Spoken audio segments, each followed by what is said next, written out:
Olá, bem-vindo ao meu canal. Nesse vídeo a gente vai falar sobre arquitetura MVVM, como funciona, quais são os componentes do arquitetura MVVM, como que eles se comunicam entre si e o que é Model View Model.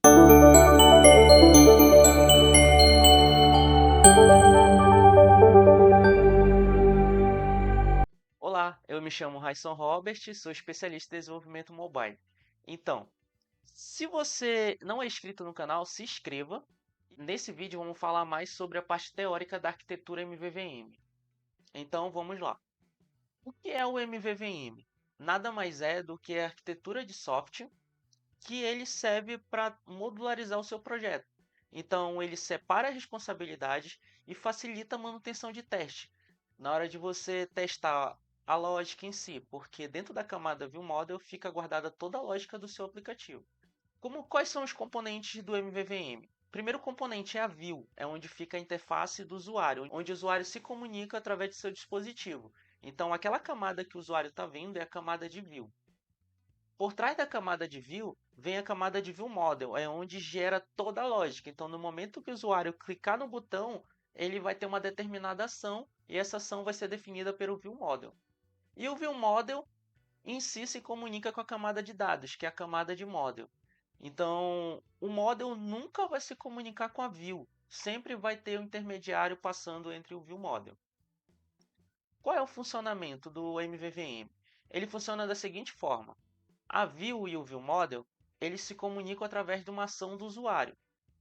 E o view observa algum dado do view model. Então, no momento que esse dado se alterar, através de programação reativa, ele fica observando esses dados. Então, quando esse dado, por exemplo, um booleano muda de true para false, ele vai ter uma determinada ação dentro da view.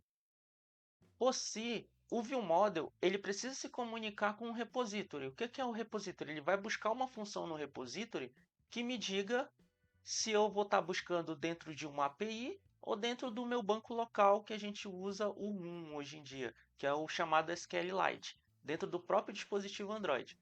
Então, o repositório que vai decidir se ele quer se comunicar através de uma API ou através de um banco local.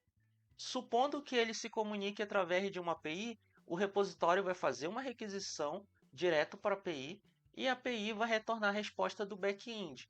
Então, vamos supor que ele quer consultar um dado. Então, ele manda o ID daquele dado e o back-end retorna para si, o repositório, aquele dado de volta. A mesma coisa acontece quando ele se comunica através do model. Então, ele vai fazer uma requisição dentro do banco local do SQLite e vai ter uma resposta em si dentro do repository. Ah, mas como que o repository se comunica com o ViewModel? Porque esse dado precisa voltar para dentro do usuário. O usuário precisa saber qual foi o resultado. Então, o repository ele retorna um resultado através do data result. Então, o ViewModel fica aguardando se esse data result é sucesso ou se ele é falha. Então, dentro desse dado, se for sucesso, ele vai estar aguardando algum tipo de objeto. E esse objeto é manipulado e, por si só, através de uma consulta, ele vai atualizar a view. Então, com isso, a gente tem uma arquitetura básica de MVVM. Ah, quais são as vantagens de usar o MVVM? Como eu disse logo no início, a separação de preocupações, ele facilita a manutenção e até mesmo implementar novas tecnologias através do código. Ele facilita a testabilidade, ou seja, ele vai trazer testes unitários mais simples de implementar, porque a gente vai ter uma camada de lógica toda ali dentro do ViewModel. Então, se você quiser testar o ViewModel, através do Hilt, a gente consegue injetar o ViewModel para testar de forma mais simples e fácil. Então, através da camada também do ViewModel, a gente consegue fazer a reutilização de código, uma lógica de apresentação separada da UI, porque a UI ela é nada mais é do que a view do usuário. Então, através entre eles vai ter um conceito mais à frente que eu vou estar falando, que é sobre o UI stage. O que o UI stage é? Nada mais é do que gerenciar a camada de view. O que está indo para a view? Então, o view model vai começar a entender o que está sendo gerenciado dentro da view.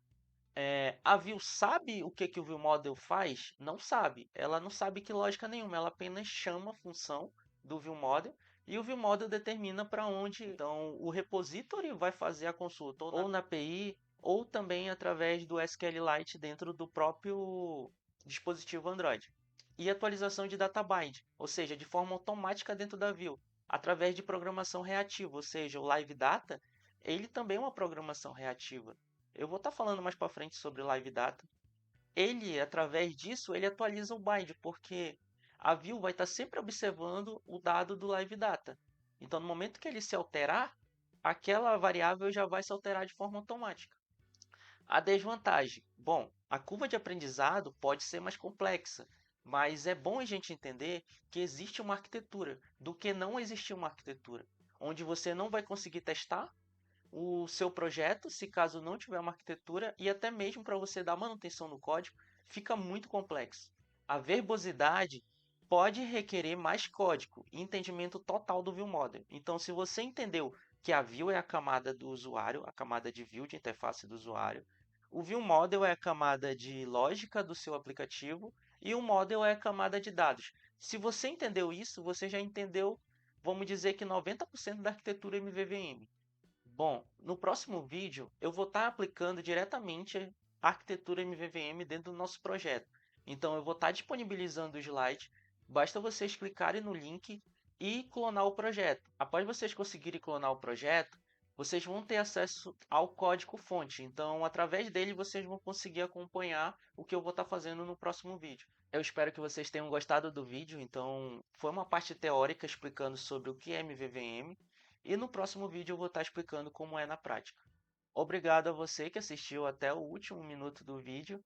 Essa foi uma parte mais teórica, então no próximo vídeo eu vou estar aplicando mais sobre como que é aplicar na prática o MVVM. Espero que vocês tenham gostado do vídeo. Se você gostou, realmente deixa o like e até o próximo vídeo.